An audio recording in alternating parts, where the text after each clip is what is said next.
Hasta el momento 14, doctor. ¿Cuántos son?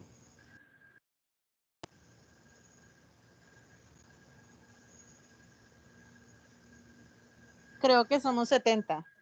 Bueno, esperemos un ratito y comenzamos. Esperemos 5 minuticos. Bueno. Sí, señor.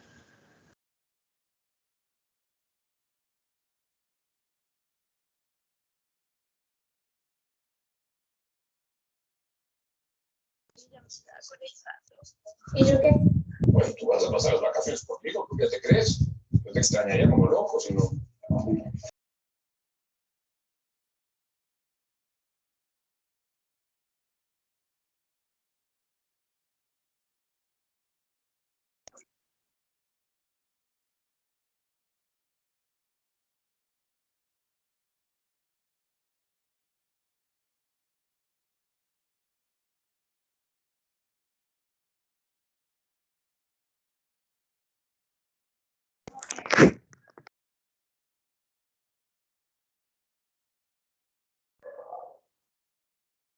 Es un favor, qué pena.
Este tema, parte de la historia de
Ok, ¿se ve la presentación?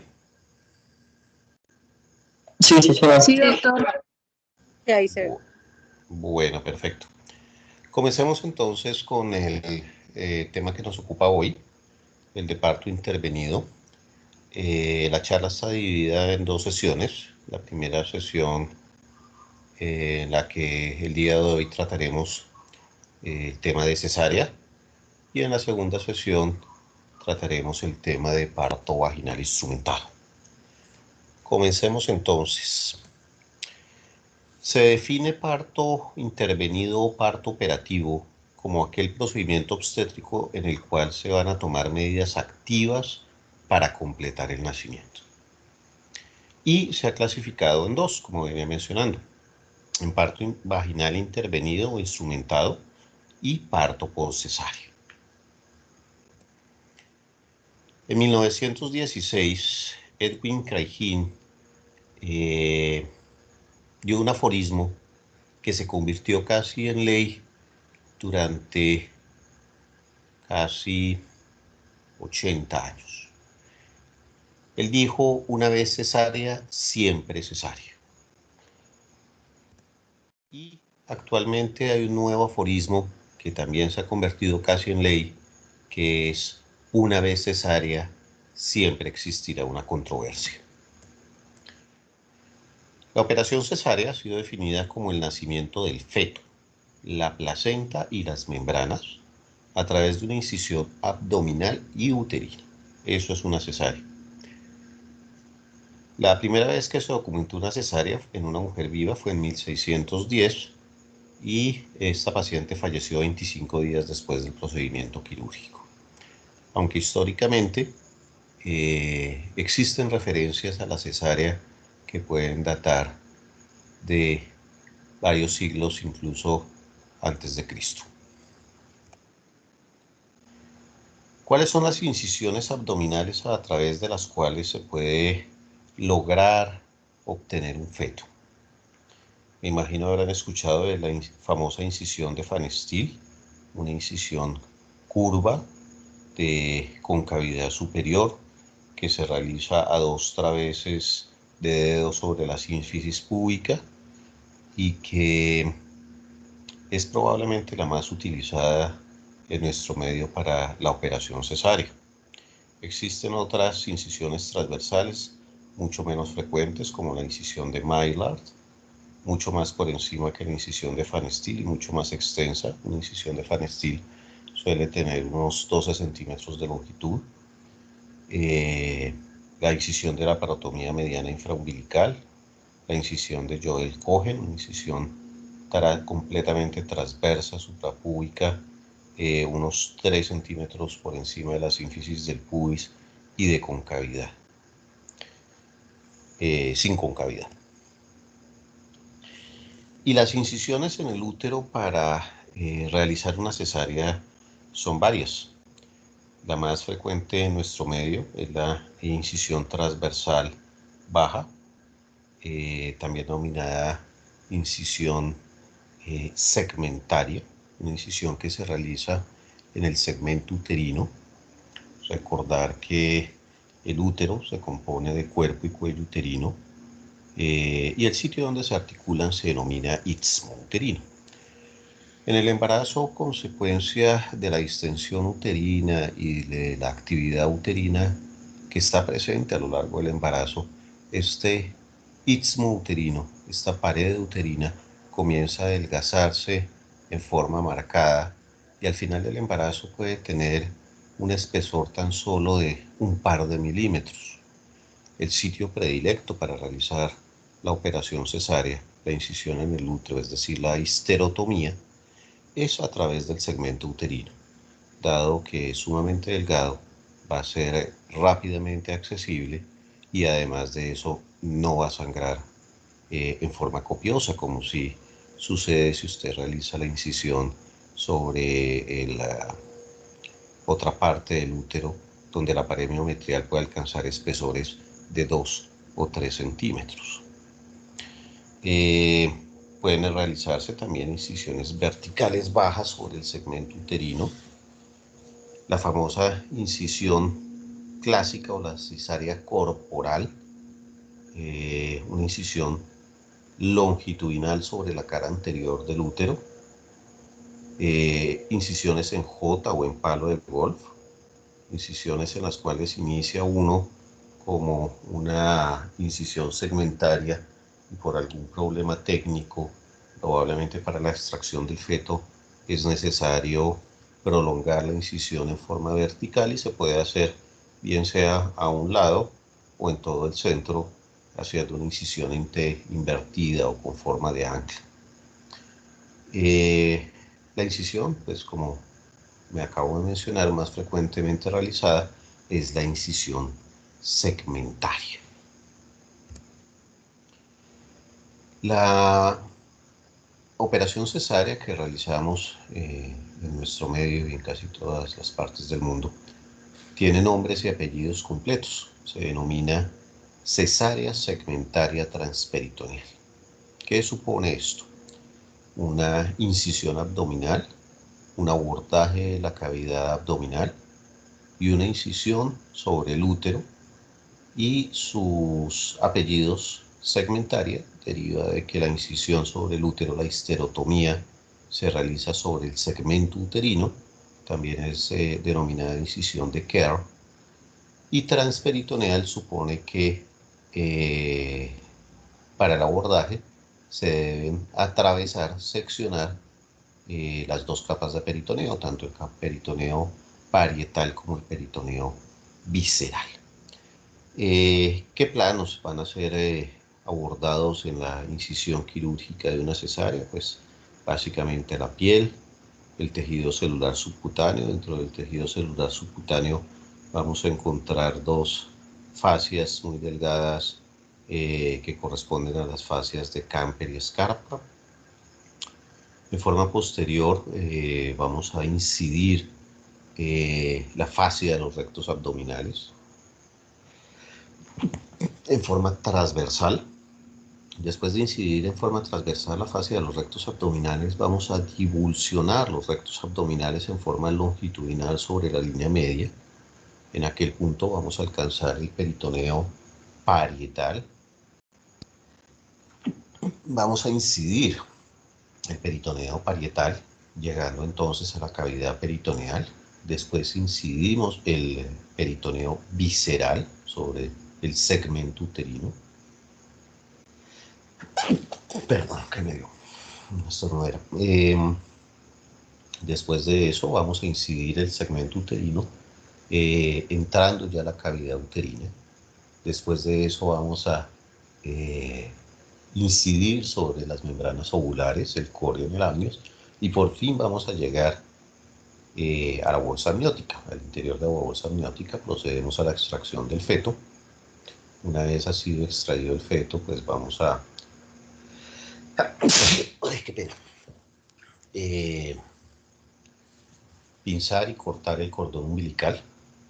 Después de eso vamos a hacer el alumbramiento, la extracción de la placenta. Hay básicamente dos formas de hacerlo. Hay unas personas que hacen un alumbramiento manual hacen un alumbramiento manual, extraen la placenta, y otros que hacen algo que se denomina alumbramiento manual asistido, en los cuales se ejerce tracción sobre el cordón y se hace un movimiento de expresión sobre el útero para lograr extraer la placenta. Una vez se ha extraído la placenta, pues se procede a limpiar la cavidad uterina para que no queden restos de membranas. Obviamente cuando se realiza el alumbramiento se utiliza la administración de oxitóxicos en forma intramuscular, intravenosa, entre 5 a 10 unidades de oxitocina. Y después de esto se va a proceder a la histerorrafia, a la rafia del útero. Existen diferentes técnicas, la más común es la histerorrafia en 2 planos, un primer plano continuo, cruzado, perforante total, y un segundo plano continuo, simple, invaginante y peritenosante. Se pueden hacer histerografias con diferentes materiales, el más común es catgut cromado, aunque se pueden hacer con otro tipo de suturas, monocril, incluso bicril. También ha sido descrita la histerografia en un solo plano, suele realizarse con un material de sutura absorbible de poco más de duración, como por ejemplo el bicril. Después de eso, pues se revisa la hemostasia y se procede al cierre de la pared abdominal por planos. Esa es la técnica quirúrgica de la cesárea segmentaria transperitoneal. Pero más allá de conocer la técnica quirúrgica, la idea de la presentación es hablar un poco sobre las tasas de parto por cesárea. En Estados Unidos y en todo el mundo, en los últimos 40 años se ha visto un dramático incremento de las tasas de nacimiento por cesárea. Tanto es que en los años 60 los nacimientos por cesárea en los Estados Unidos eran tan solo del 5%.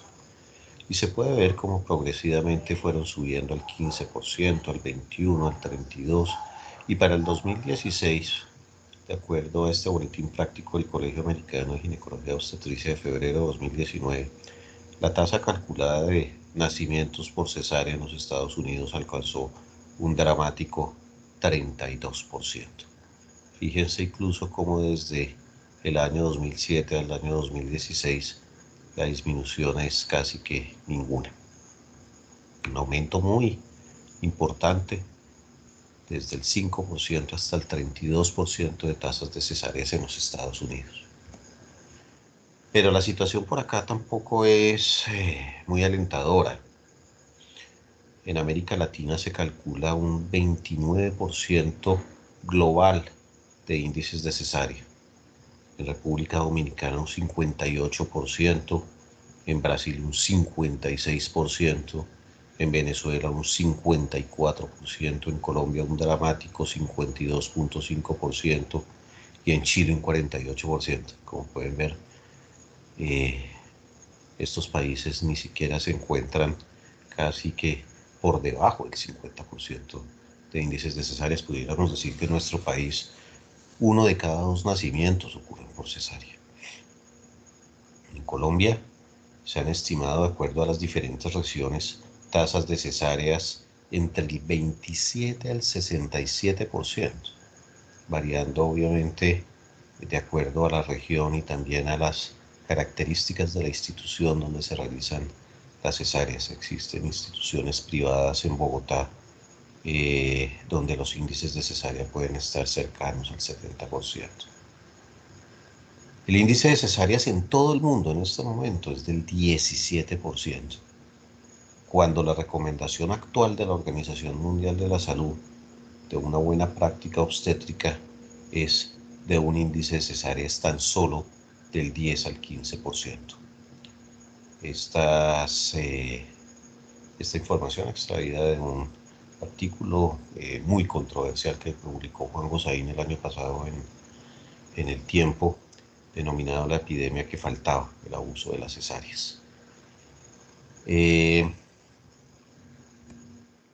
qué se debe este aumento tan dramático en las tasas de nacimientos por cesárea? Acá hay varios motivos. A medida que han evolucionado las técnicas quirúrgicas y anestésicas, la morbimortalidad es menor en la realización de la cirugía. Es una cirugía en este momento extremadamente segura y esa seguridad hace que se abuse de ella. Hoy en día la cirugía es vista como un evento carente de riesgos y carente de complicaciones, consecuencia pues de las mejoras en las técnicas quirúrgicas, en el entrenamiento y en la tecnología.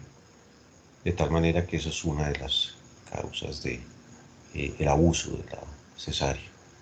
El uso indiscriminado de la monitoría fetal, sin lugar a dudas, es uno de los hechos que dramáticamente ha aumentado las tasas de cesáreas. Cuando me he referido en alguna oportunidad con algunos de ustedes al tema de monitoría fetal, es muy claro que desde su introducción hace más de 40 años, la monitoría fetal no ha logrado disminuir las tasas de hipoxia perinatal y de asfixia perinatal y de parálisis cerebral. Su uso indiscriminado para lo único que ha servido es para aumentar las tasas de cesáreas, principalmente la utilización de monitoría fetal sin indicación en poblaciones obstétricas de bajo riesgo, que hacen que se abuse de términos como estado fetal insatisfactorio para justificar la realización de una cesárea. Se ha visto que el aumento de la edad materna para el primer embarazo se ha relacionado con un aumento en los índices de cesáreas. Se están utilizando de forma muy liberal algunos términos como distosia y desproporción cefalopélvica, términos bastante etéreos como indicaciones de cesárea. Es muy fácil decir, no, esta señora tiene una desproporción cefalopélvica y matricularla para cesárea sin mayor razón de ser, cuando la única manera probablemente que existe de definir si la pelvis es apta para el trabajo de parto es sometiendo a la paciente a trabajo de parto.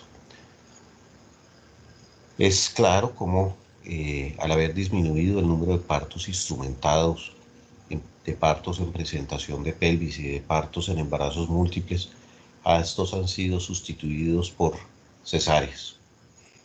Otra de las causas de la realización de la cesárea es el uso de técnicas de reproducción asistidas, en las cuales se logra un embarazo a un altísimo costo económico y social, y se justifica la realización de una cesárea en estos embarazos a raíz del esfuerzo que ha requerido la consecución del embarazo. Pero probablemente uno de los mayores orígenes en el aumento de tasas de cesáreas es el aumento de número de cesáreas hechas a repetición. Como bien fue expuesto en las primeras diapositivas, desde 1916 existe un axioma de una vez cesárea, siempre cesárea, y este axioma hasta los días de hoy ha sido absolutamente difícil de romper, y se siguen justificando cesáreas por antecedente de cesárea. ¿Cuál es la realidad de la operación cesárea y la morbimortalidad perinatal?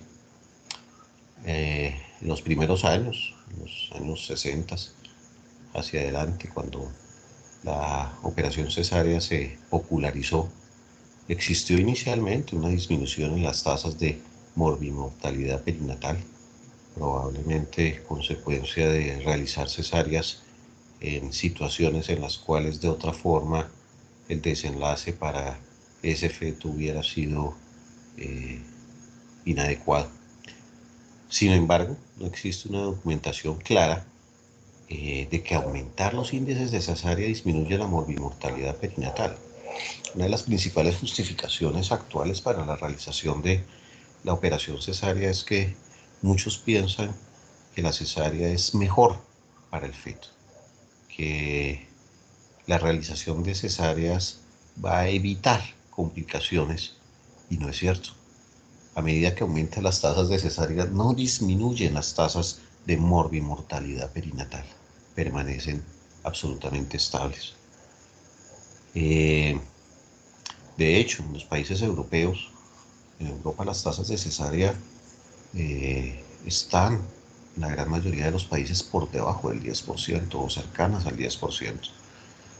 Países europeos con bajas tasas de cesárea no tienen una mayor morbimortalidad perinatal. Uno pensaría, no, es que al hacer poquitas cesáreas se van a complicar los bebés. No es cierto.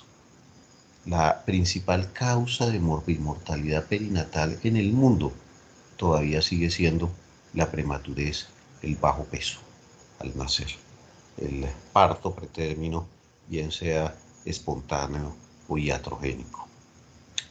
Es claro que sí puede existir algún tipo de beneficio de la realización de la cesárea en fetos con pesos fetales menores a 1500, otros dicen menores a 1000 gramos, con la finalidad de evitar o disminuir la posibilidad de hemorragias intraventriculares. Esa sí es una realidad respecto de la cesárea que es válida, pero solo en esa situación pudiera tener algún beneficio para el feto la realización de una cesárea sobre el parto vaginal. De hecho, bebés nacidos por cesárea van a tener una mayor tasa de ingreso a unidades recién nacidos, consecuencia de taquipneas transitorias, un hecho perfectamente bien conocido, sobre todo en las cesáreas selectivas en las cuales la paciente no hace trabajo de parto.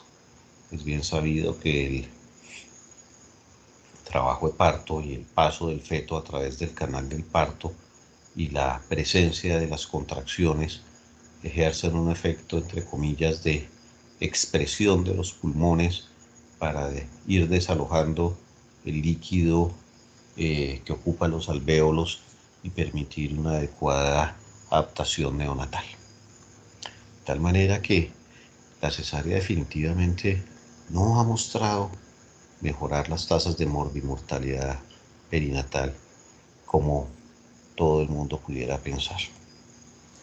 ¿Cuál es entonces el problema de las cesáreas? Nada más y nada menos que las complicaciones aparecen a medida que aumenta el número de cesáreas a repetición y en forma opuesta a los beneficios del parto vaginal. A más cesáreas por repetición, mayor probabilidad de complicaciones para la madre. Para el año de 1980, hace ya más de 30 años, se incorporó en la práctica clínica el término de parto vaginal después de cesárea. Fue hasta ese año cuando el axioma, nacido en 1916, tuvo su primer revés. Sin embargo, todavía ese axioma no ha podido ser vencido. En 1980 se postuló que es factible darle trabajo de parto a una mujer que ha tenido una cesárea previa. De tal manera que, utilizando esta estrategia como estrategia principal, el Colegio Americano de Ginecología y Obstetricia planteó un índice de cesáreas en los Estados Unidos para el año 2010 del 15.5%. Como ya vimos, ese índice obviamente no se alcanzó y puede estar casi por el doble de ese valor deseado. El parto vaginal después de una cesárea previa, una sola, es considerado como una alternativa segura. Es una alternativa que no representa un incremento en la morbimortalidad materna y fetal. El riesgo de ruptura uterina es menor al 1%. La principal complicación de darle trabajo de parto a una mujer con antecedente cesárea es que el útero se rompa consecuencia de la actividad uterina sobre una cicatriz que queda en el sitio de la histerografia sobre el segmento uterino. Normalmente el segmento uterino se adelgaza muchísimo al final de la gestación y hay mujeres en las cuales han tenido antecedentes cesárea y la cicatrización no ha sido la mejor y ese segmento uterino casi que desaparece, siendo muy fácil que pueda existir una ruptura uterina. Sin embargo, la tasa de ruptura uterina, que es una complicación realmente catastrófica, se calculan tasas de mortalidad fetal con ruptura uterina del 40% y tasas de mortalidad materna incluso del 20% en presencia de una ruptura uterina. La frecuencia de la ruptura uterina con una cesárea previa es extremadamente baja, menor al 1%.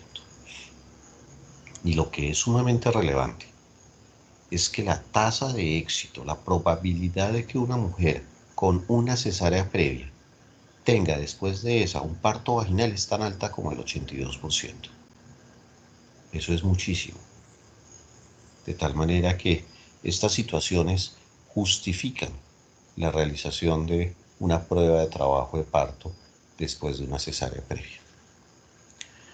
De esta manera, el Colegio Americano de Ginecología y Obstetricia recomienda actualmente someter a todas las pacientes con cesárea previa a un intento o a una prueba de parto vaginal, excepto en las siguientes situaciones. Primero, que persista la indicación anterior de la cesárea. Es decir, la primera cesárea fue hecha, por ejemplo, porque el feto estaba en situación transversa. Y en esta oportunidad, otra vez el feto está en situación transversa. Pues es obvio que tendrá que hacerse nuevamente una cesárea.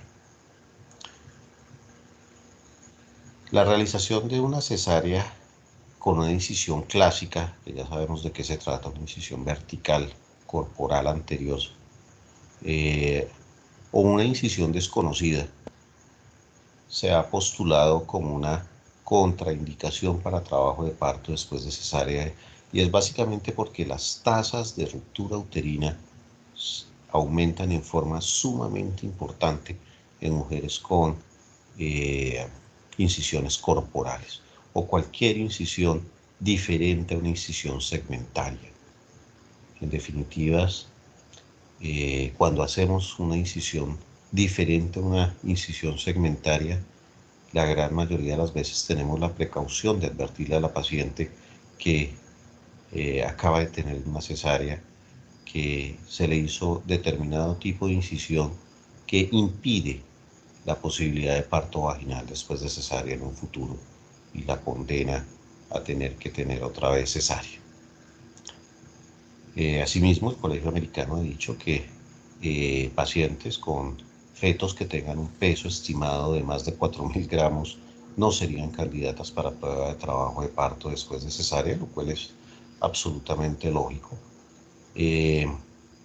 Situaciones en las cuales no sea posible realizar adecuadamente una monitorización del trabajo de parto se consideran una razón para no dar trabajo de parto después de cesárea. Cuando se tome la decisión de hacerlo, debe existir disponibilidad de neonatología y de anestesiología en la institución en caso de ser necesario realizar una cesárea de urgencia, bien sea porque la prueba de trabajo de parto fracase o porque exista la posibilidad de una ruptura uterina. Las cosas van cambiando a través del tiempo. Muchos hablan del periodo que debe transcurrir entre una cesárea y la prueba de trabajo de parto para poderse dar. Actualmente el término es de 6 meses.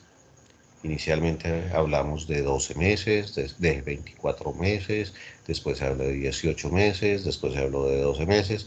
Hoy en día el Colegio Americano de Ginecología y Obstetricia, en este boletín práctico que les menciono, nos habla de 6 meses. Y obviamente pues pacientes con antecedente de 2 cesáreas anteriores segmentarias arciformes no son pacientes para prueba de trabajo de parto. Habiendo realizado todas estas exclusiones, el resto de pacientes van a ser candidatas para prueba de trabajo de parto después de cesárea y van a tener una probabilidad de éxito del 80%. La realidad es que la complicación más temida de someter a una paciente a trabajo de parto con antecedente de cesárea es la ruptura uterina. pero la posibilidad de una ruptura uterina es mucho menos frecuente que el riesgo de sangrado, infección e histerectomía al llevar a una paciente a una cesárea electiva repetitiva. De tal manera que debería optarse en la grandísima mayoría de las pacientes para ofrecer prueba de trabajo de parto después de cesárea. En febrero del año 2019, hace ya 2 años, el Colegio Americano de Ginecología Obstetricia publicó este boletín práctico respecto de parto vaginal después de cesárea. Y las recomendaciones que nacen de este boletín son las siguientes, de acuerdo al nivel de evidencia científica que respalda la recomendación. Recomendaciones con nivel A de evidencia científica, que la gran mayoría de las mujeres con antecedentes cesárea son candidatas y se les debe ofrecer una prueba de trabajo de parto vaginal. Situación que lamentablemente en nuestro medio no sucede. Nosotros seguimos con el una vez cesárea, siempre cesárea, y van a ver a diario en nuestra consulta cómo llegan las pacientes matriculadas y rotuladas para cesáreas referidas por un colega que lamentablemente no les ofrece la prueba de trabajo de parto y la paciente se queda con el una vez cesárea, siempre cesárea. Otra recomendación nivel A es que el misoprostol no se debe utilizar para maduración cervical o inducción de trabajo de parto en mujeres con antecedentes cesárea, dado que el misoprostol, un medicamento que me imagino ya conocen, un análogo sintético de la prostaglandina E1, que tiene varios usos en obstetricia, y uno de esos usos ha sido la inducción de trabajo de parto, con dosis de 50 microgramos de misoprostol, puede llegar a producir actividad uterina incontrolable y sumamente enérgica, de tal manera que aumentaría en forma importante el riesgo de ruptura uterina, y no se recomienda hacer inducción de trabajo de parto en mujeres con antecedentes cesárea. Sí es posible y sí se hace hacer inducción de trabajo de parto en mujeres que tengan un índice de Bishop favorable con oxitocina, y se puede hacer y es seguro hacerlo, pero está contraindicado el uso de misoprostol en estas pacientes. Y otra recomendación nivel A es que en pacientes con prueba de trabajo de parto después de cesárea se les puede colocar analgesia peridural. Recomendaciones nivel B son que aquellas pacientes con alto riesgo de ruptura uterina o contraindicación para parto vaginal, que ya las revisamos, no deben intentar prueba de trabajo de parto. ¿Cuáles son las pacientes con alto riesgo de ruptura uterina? Pacientes con cirugía uterina previa, por ejemplo, una paciente con una miomectomía previa, o pacientes con antecedentes de cesárea con incisiones diferentes a una incisión segmentaria. Miren lo que comienza a ser interesante y probablemente lo que vendrá de algunos años es lo siguiente. En nivel B, el Colegio Americano ya hace 2 años dijo que es razonable considerar las pacientes con antecedentes de 2 cesáreas segmentarias para prueba de trabajo de parto.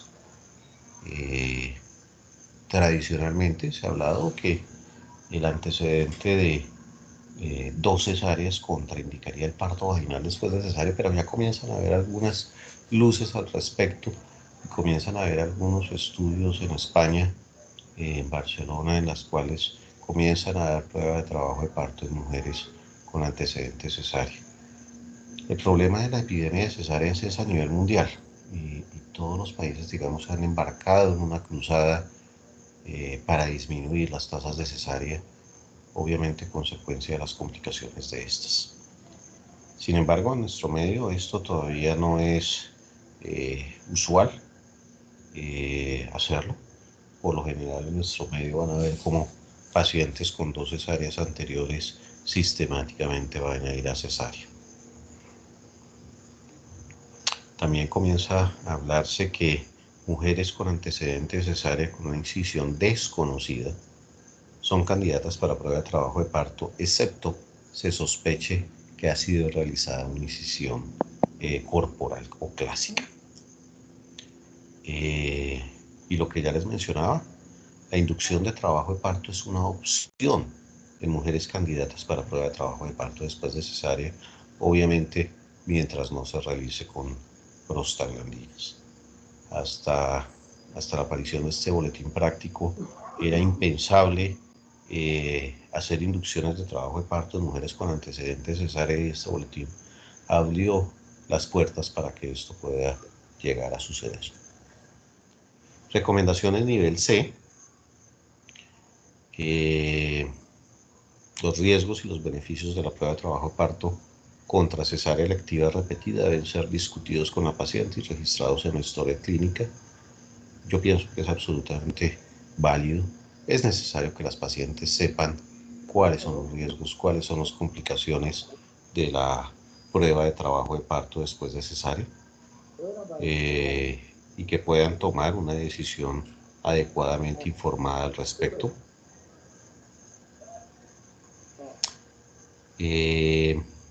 La prueba de trabajo de parto en pacientes con antecedentes cesárea debe ser realizada en instituciones donde sea posible realizar nacimientos de emergencia por cesárea y que exista la adecuada disponibilidad de recursos.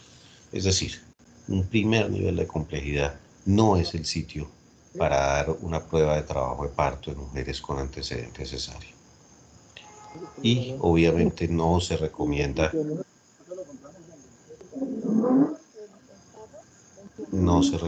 que mujeres con antecedentes cesárea tengan un parto en casa. Vamos a hablar de una palabra sumamente importante que se llama indicación. ¿Cuál es la razón por la cual tomamos la decisión de hacer una cesárea? En términos generales, se considera que la operación cesárea debe ser usada en aquellos casos en los cuales el parto vaginal no es posible o supone riesgos indebidos para la madre o el feto. Denme un segundo, por favor.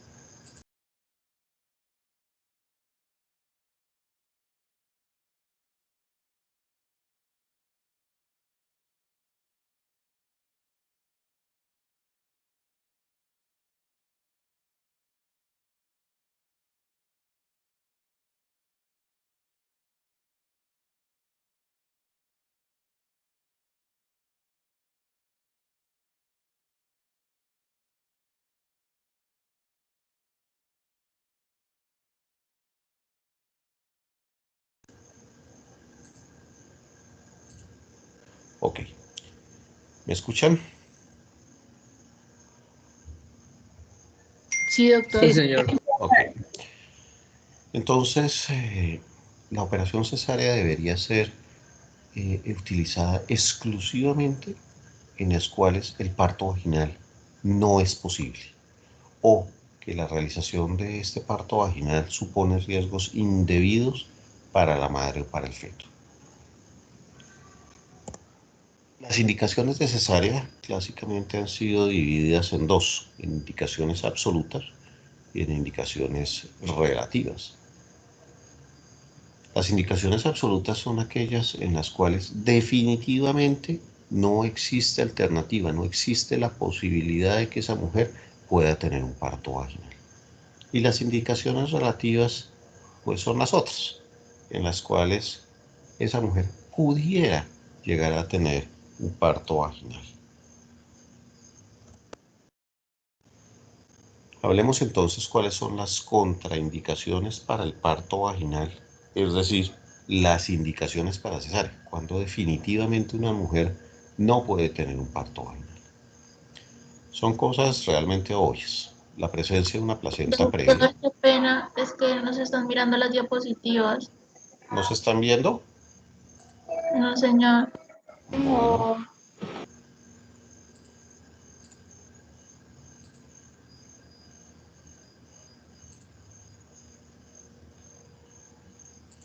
Listo. Ahora sí. Sí, señor. Bueno, Entonces estamos hablando que existen indicaciones absolutas e indicaciones relativas. Y dentro de las contraindicaciones para el parto, es decir, las indicaciones absolutas para cesárea, encontraremos las siguientes. La presencia de una placenta previa. Una placenta previa pues es una anormalidad de la implantación placentaria. La placenta normalmente se va a implantar en la cara posterior del útero hacia el fondo uterino. Esa es la ubicación más frecuente de la implantación placentaria. En la placenta previa, pues la placenta se localiza sobre el cuello uterino, ocluyendo el cuello uterino. No existe forma de que el feto atraviese la placenta para poder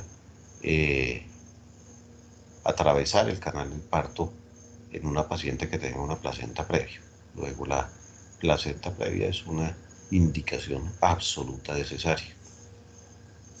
Existe una clasificación de la placenta previa en placenta previa total, placenta previa parcial. Se dice que una placenta previa es total cuando ocluye la totalidad del orificio cervical interno, que es parcial cuando ocluye parcialmente el orificio cervical interno, que a mi juicio pues es inútil. El orificio cervical interno en la mujer normalmente está cerrado y el diámetro del orificio cervical interno es de unos escasos 4 o 5 milímetros a lo sumo. Es muy difícil, diría yo, en una ecografía poder definir si la placenta previa ocluye un agujero de 5 milímetros parcial o totalmente. Existe otra clasificación de la placenta previa, en placenta previa marginal, que es aquella que alcanza el orificio cervical interno y sin sobrepasarlo. La misma cosa como va a decir usted en ecografía que existe una placenta previa marginal, y se considera una placenta marginal aquella que se localiza hasta unos 4 o 5 centímetros del orificio cervical interno. De tal manera que hay algunos que han dicho que placentas previas marginales que se encuentran a unos 4 o 5 centímetros del orificio cervical interno pudieran dar lugar al paso de la cabeza fetal. Pero en términos generales, una paciente con una placenta previa tiene una indicación absoluta de cesárea. La basa previa es otra indicación absoluta de cesárea. La basa previa corresponde a una situación en la cual existen vasos aberrantes en las membranas ovulares. Me explico. Normalmente el cordón umbilical se localiza casi que en forma central, aunque no es en forma central, sino un poquito afuera del centro del disco placentario. Se dice que el cordón umbilical tiene una implantación excéntrica en la placenta, casi central. En ocasiones, esta implantación del cordón no se localiza hacia el centro, sino se localiza hacia el borde del disco placentario. De tal manera que comienzan a transcurrir vasos anómalos a través de las membranas. En situaciones sí que se denominan basa previa, en un trabajo de parto, al romperse las membranas ovulares, pues se romperían estos vasos y se produciría una gran hemorragia. El diagnóstico de basa previa es bastante difícil, es un diagnóstico ecográfico. Antecedente de miomectomía, una cirugía que puede realizarse por vía histeroscópica, laparoscópica o laparotomía, cuya intención es retirar uno o varios de los famosos miomas uterinos. Miomectomías con ingreso a la cavidad uterina se han considerado contraindicación para parto vaginal después de cesárea. Cirugías de reconstrucción uterina, que se denominan metroplastias, que se realizan en pacientes que tienen anormalidades congénitas, mullerianas en el desarrollo del útero y se corrigen quirúrgicamente, se consideran contraindicación para cesárea. Una situación bien importante que fue objeto de discusión en unos años anteriores es la presencia de infección activa por herpes genital. Hubo un momento de la historia en la que hacíamos tamizaje sistemático para herpes genital en la mujer embarazada y encontrábamos pacientes con estudios serológicos para herpes 2, IgG e IgM que se encontraban asintomáticas y las llevábamos sistemáticamente a cesárea, pensando que ese feto pudiera contaminarse en el paso por el canal del parto y desarrollar una infección neonatal por el virus del herpes que se manifiesta como una encefalitis o una neumonía por herpes. Esa situación fue reevaluada y se restringió a pacientes que tienen infecciones genitales activas por herpes genital cerca del momento del parto. Esas pacientes deben ser llevadas a cesárea de forma electiva previo al inicio del trabajo de parto, dado que existe una alta posibilidad de que el feto se infecte. Prolapso de cordón umbilical es una situación de absoluta urgencia, en la cual por lo general alguien decide hacer una miotomía, por ejemplo, en un feto con una presentación no encajada, flotante, y se prolapsa el cordón umbilical. Otra situación en la que suelen existir prolapsos de cordón umbilical es en los fetos que están en situación transversa, que desencadenan el trabajo de parto. Se rompen las membranas y como la cabeza no está presente para descender y encajarse, ocluyendo el canal del parto, el cordón se sale. Los prolapsos de cordón umbilical es una situación que va a comprometer agudamente la vida del feto, consecuencia de la compresión del cordón, y es una razón indiscutible para realizar una cesárea. Y obviamente pacientes que tienen una ruptura uterina deberán ser llevadas a cesárea. Dentro de las indicaciones absolutas para la realización de una cesárea está la situación transversa. Es indiscutible que no existe posibilidad de que un feto que está en situación transversa llegue a tener un parto vaginal. Ustedes ya bien saben que en esta situación no existe presentación y no existe una forma alguna en que el feto siga un mecanismo definido de trabajo de parto. Luego es una indicación absoluta de cesárea. Presentación de pelvis actualmente es una indicación absoluta de cesárea en la gran mayoría de países del mundo.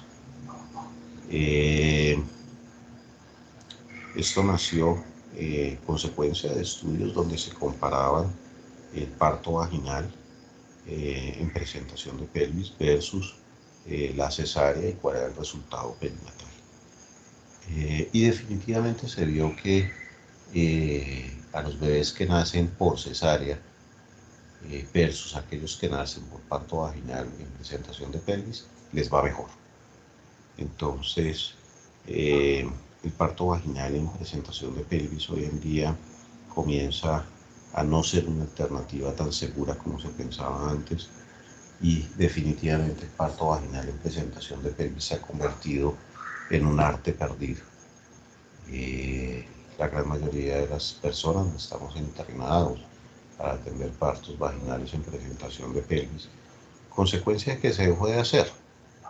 Cuando no se hace, pues se pierde el arte que conlleva la práctica obstétrica.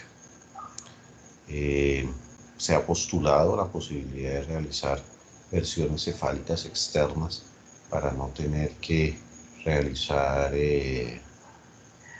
operaciones cesárea por presentación de pelvis. Una versión corresponde a un cambio en la situación, es decir, tener un feto que está en situación transversa y ponerlo en longitudinal, ya sea cefálico o en presentación de pelvis, o un feto que está en presentación de pelvis, darle la vuelta y ponerle cefálico, por ejemplo.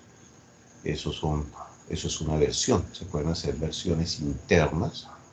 En las situaciones transversas siempre hacemos una versión interna. Cambiamos la situación transversa y la convertimos en situación longitudinal, por lo general de pelvis, para extraer el feto que está en transverso. Pero también se pueden hacer versiones externas a través de la manipulación de la pared abdominal de la mujer. Sin embargo, conlleva algunos riesgos. Se ha descrito la posibilidad de abrupción de placenta, desprendimiento de placenta, y tienen tasas de éxito que pueden alcanzar el 50% en nuestro medio. No es nada común. Yo la verdad nunca he visto realizar una versión cefálica externa en una paciente con una presentación de pelvis. Desproporción cefalopélvica es otra indicación de cesárea. Se habla de que existe una desproporción cefalopélvica cuando la cabeza fetal es muy grande para poder atravesar la pelvis materna, y esto indica la realización de una cesárea. Me imagino que ya conocen que la limitante para el paso de la cabeza fetal es el estrecho medio de la pelvis. El estrecho medio de la pelvis, también conocido como el estrecho de los menores diámetros, es la verdadera limitante para el paso de la cabeza fetal en el canal del parto. Una vez que el feto ha logrado franquear el estrecho medio de la pelvis, no hay nada que impida su salida. Las distocias del estrecho inferior de la pelvis son distocias de tejidos blandos y son solucionables.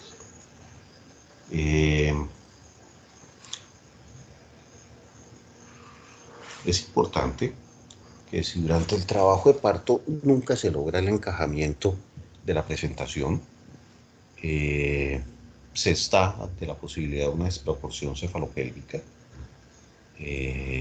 Encajamiento se refiere a que el punto más declive de la presentación alcance el plano de las espinas isquiáticas, y no se debe intentar el parto vaginal instrumental y se debe realizar una cesárea. Es tan importante este concepto de encajamiento que la desproporción cefalopélvica se debe ser sospechada en una primigestante que inicia el trabajo de parto sin encajamiento de la cabeza. Eso es sumamente relevante. Lo usual es que las primigestantes se presenten al trabajo de parto con la presentación encajada. Si una mujer primigestante llega al trabajo de parto sin que la presentación esté encajada, la probabilidad que tiene en ese momento, iniciando el trabajo de parto, de tener un parto vaginal es tan solo del 33% o del 30%. Lo cual no es cierto para las mujeres multigestantes. Es bien dicho que las multigestantes primero dilatan y después descienden. Las multigestantes suelen presentarse al trabajo de parto con presentaciones flotantes inclusive, y comienzan a dilatar, a dilatar, a dilatar, y cuando llegan a una dilatación de 8 o 9 centímetros, súbitamente la cabeza comienza su descenso a través del canal del parto. Entonces, las multis primero dilatan y después descienden, y las primis funcionan al revés, primero descienden y después dilatan. Sin embargo, la falta de encajamiento en una primigestante que se presenta al trabajo de parto es un signo de mal pronóstico respecto de ese parto vaginal. La desproporción del estrecho medio de la pelvis debe ser considerada si el diámetro anteroposterior es corto, las espinas isquiáticas son prominentes. Ustedes saben que el diámetro anteroposterior de la pelvis, el diámetro promonto subpúbico, es evaluable clínicamente. Las espinas isquiáticas son prominentes, son evaluables clínicamente. El ángulo subpúbico es agudo, los ligamentos sacroespinosos son cortos o el feto es grande. Otra indicación de cesárea frecuentemente utilizada es la palabra distocia. Distocia se refiere literalmente a trabajo de parto difícil, dis y tocus. Ocurre cuando el trabajo de parto progresa y luego se detiene completamente. Se detiene o se vuelve prolongado. Hay que recordar que las anormalidades de la fase activa del trabajo de parto son básicamente la fase activa prolongada y la detención, la parada del trabajo de parto, lo que llaman detención secundaria de la dilatación. El diagnóstico de una distocia requiere una evaluación juiciosa de las 3 P's, el famoso poder, pasajero y pelvis, que deben ser todas adecuadas para que se logre tener un parto vaginal. Como ven, la palabra distocia es un término que engloba muchas cosas, ¿no? Básicamente se refiere a un trabajo de parto que no progresa adecuadamente. De ahí la importancia del examen juicioso de la paciente en trabajo de parto en fase activa y de la realización del partograma, que permite identificar visualmente y en forma rápida las desviaciones de las curvas de dilatación normal. Otra indicación absoluta de cesárea pues es inducción fallida del trabajo de parto.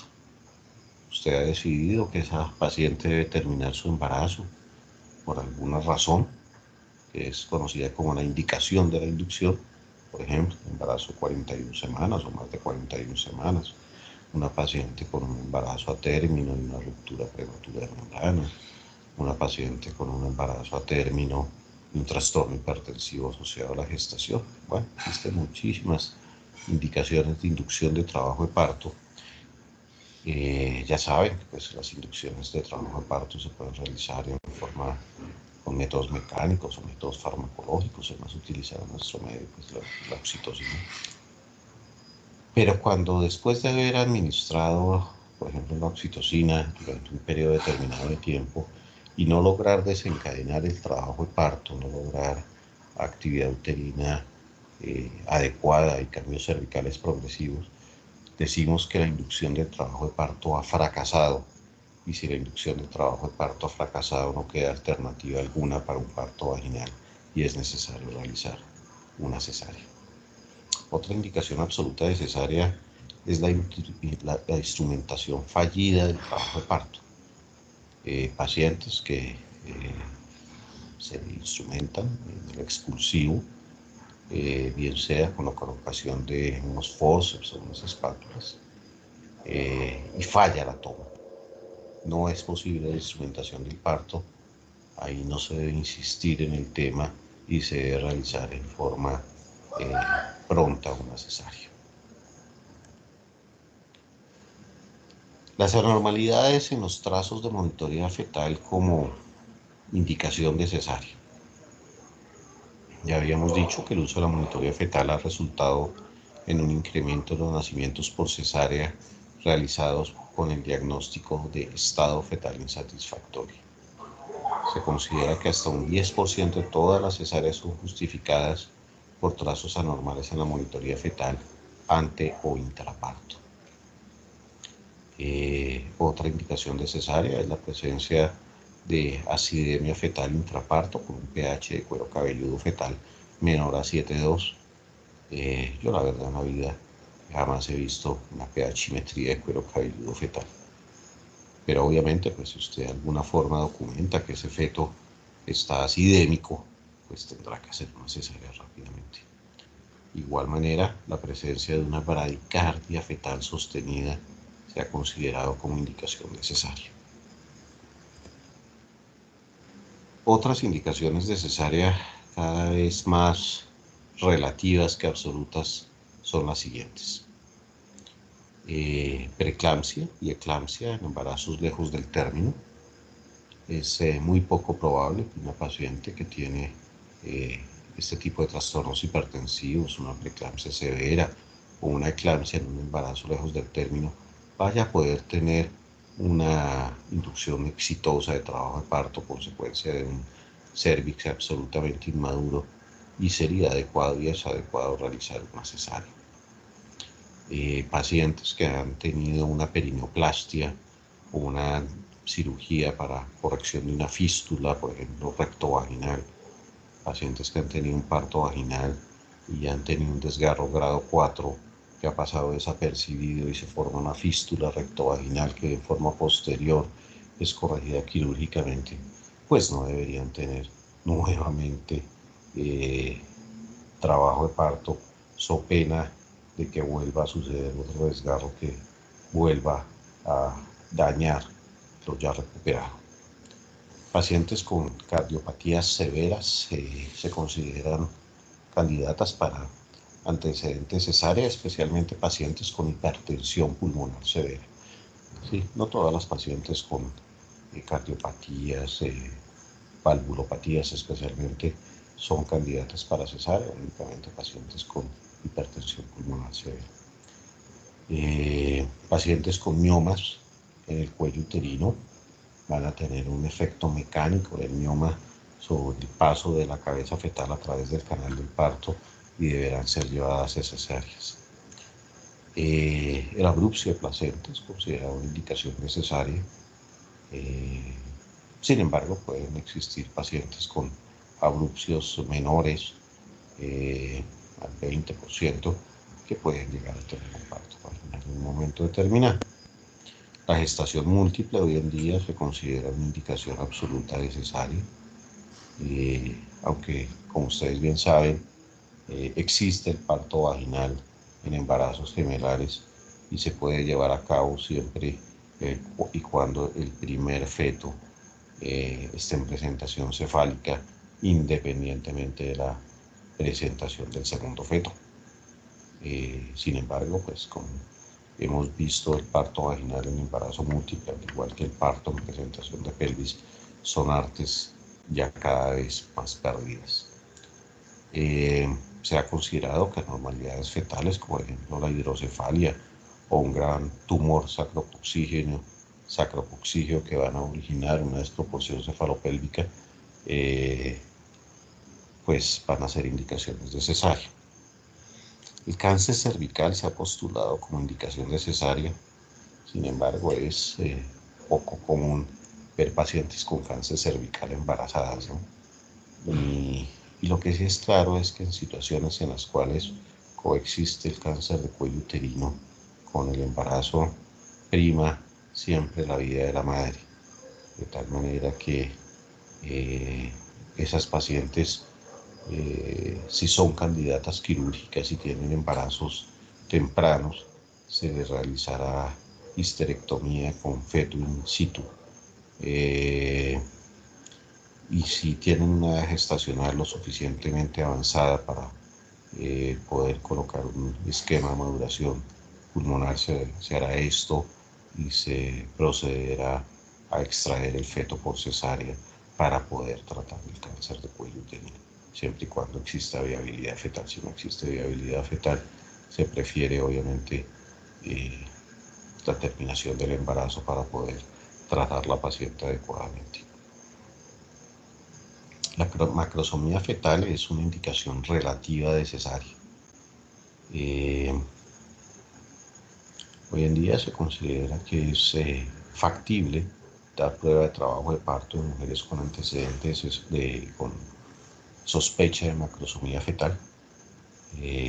Antiguamente se llevaban en forma sistemática cesárea todas las pacientes con sospecha de macrosomía fetal, y la sorpresa era que un porcentaje muy importante de estos fetos no eran macrosómicos.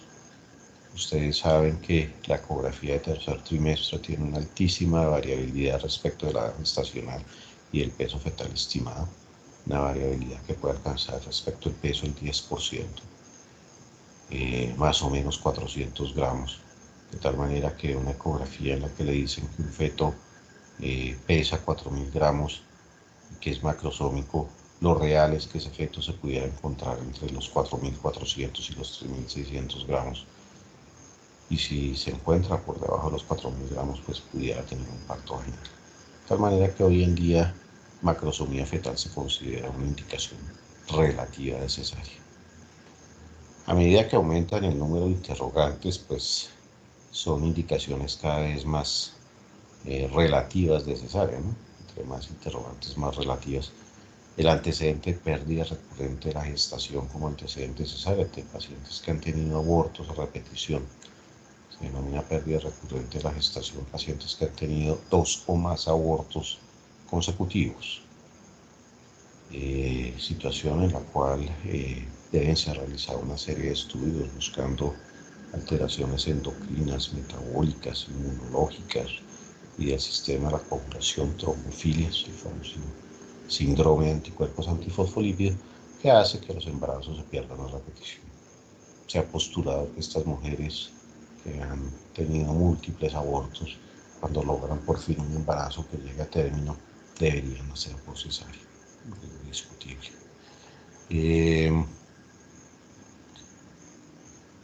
Primigestantes con una gestacional muy baja, se ha postulado que deben ser llevadas a cesáreas, niñas de 14, 13 años que terminan embarazadas deberían ir a cesárea. A medida que la epidemia de embarazo en adolescentes aumenta y cada vez vemos mujeres a edades gestacionales más tempranas, embarazadas a edades más tempranas, cada vez hemos dejado más de hacer cesáreas por ese motivo. Es interesante ver cómo cuando comenzaron los embarazos en adolescentes, usted veía una paciente de 17 años embarazada y la operaba. Y hoy en día tenemos pacientes de 14 años que no operamos, de 13 años que no operamos. Una indicación bastante relativa de cesárea. Lo mismo que la que sigue, ¿no? Edad materna avanzada. Alguien se le ha ocurrido decir, no, es que porque la señora tiene 40 años hay que hacer una cesárea. No sé cuál es el motivo que llegue a tomar esa decisión, pero van a haber personas que justifican la realización de cesárea con esa indicación. Y fíjense cómo la cesárea es repetición tiene 3 interrogantes.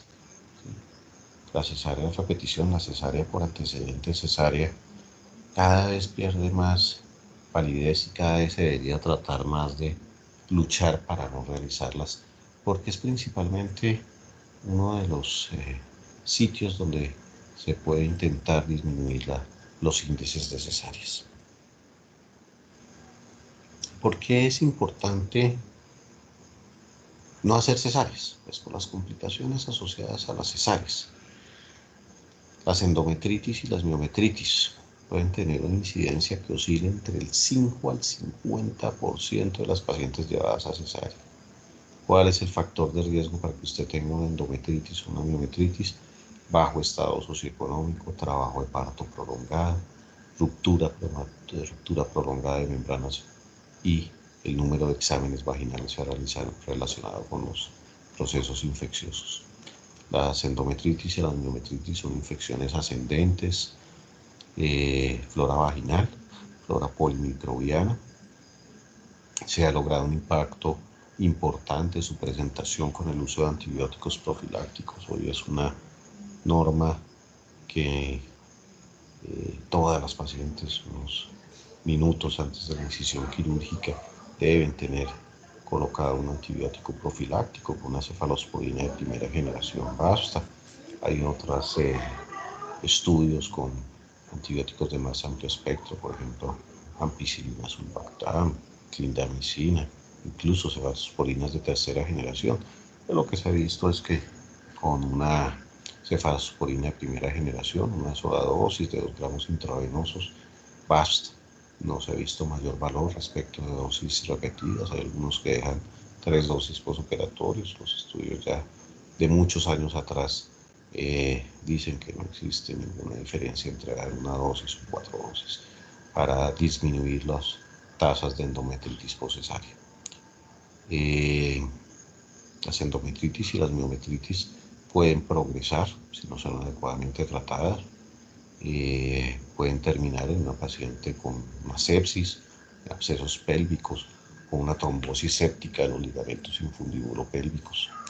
Es de anotar que las endometritis son de manejo médico, manejo antibiótico, mientras una miometritis, cuyo diagnóstico es sumamente difícil, requiere un alto índice de sospecha clínica, es un diagnóstico clínico.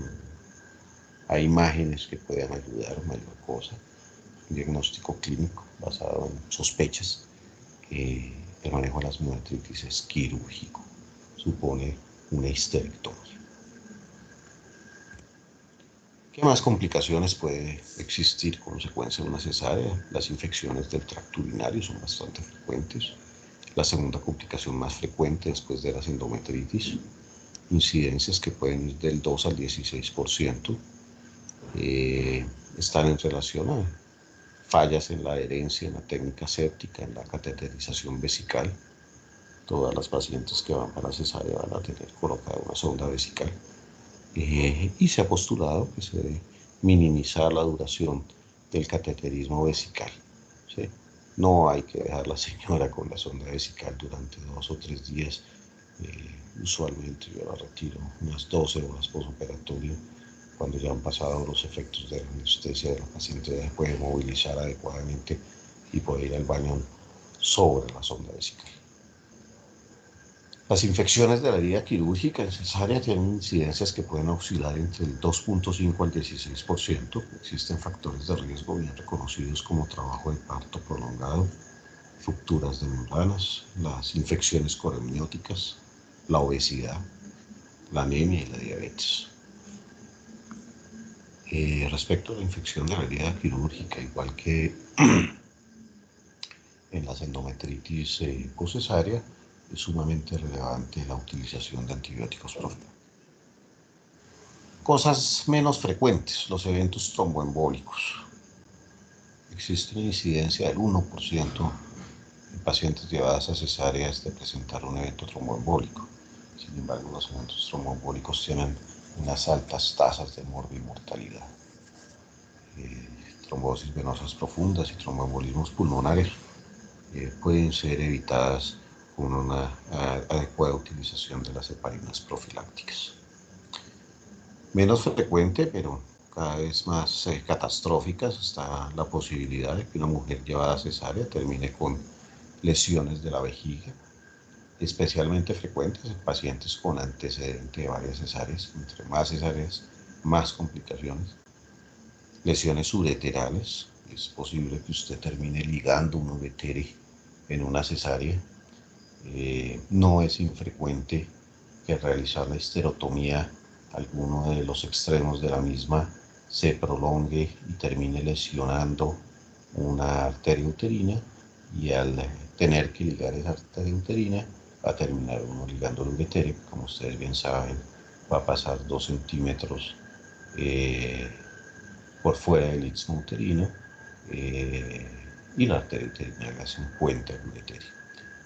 En alguna oportunidad pude ver cómo en una cesárea electiva a una paciente le ligaron las 2 ureteres, consecuencia de que la histerotomía se prolongó en ambos extremos. Tuvieron que ligar las arterias uterinas. Usted puede ligar las arterias uterinas ambas y no le pasa absolutamente nada al útero. El útero no se va a necrosar, no se va a morir. El útero tiene circulación colateral y va a sobrevivir, digámoslo así. Y lamentablemente le ligaron los 2 ureteres a la paciente. Las lesiones intestinales son poco frecuentes, pero son catastróficas. He visto lesiones intestinales en pacientes con antecedente de cesárea, que han sido llevadas a cesárea a repetición y inadvertidamente han formado adherencias, y esas adherencias han comprometido a las intestinales, y en el proceso de manipulación de la cesárea se desgarran las adherencias y se laceran los intestinos. Incluso pacientes que son llevadas a cesárea pueden terminar en una histerectomía. Dentro de las complicaciones de la cesárea contamos también la posibilidad de que la paciente tenga una ruptura uterina en embarazos futuros. La posibilidad de ruptura uterina en incisiones transversales bajas es menor al 1%, pero fíjense cómo las pacientes con incisiones verticales bajas y sobre todo las incisiones clásicas, el riesgo de ruptura uterina es 10 veces mayor, 10%. No, esto sería 1000 veces mayor. Es un 10% versus un 1%. Y obviamente existe la complicación hacia futuro.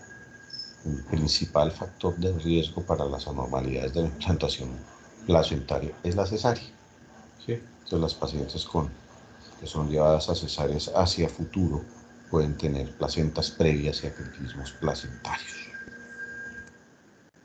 Bueno, hasta aquí el tema de hoy de cesárea. No sé si tengan alguna inquietud al respecto.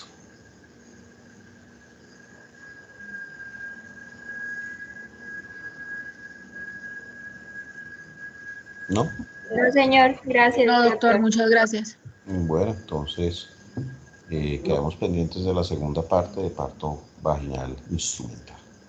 Muchas gracias por su asistencia y nos estaremos viendo.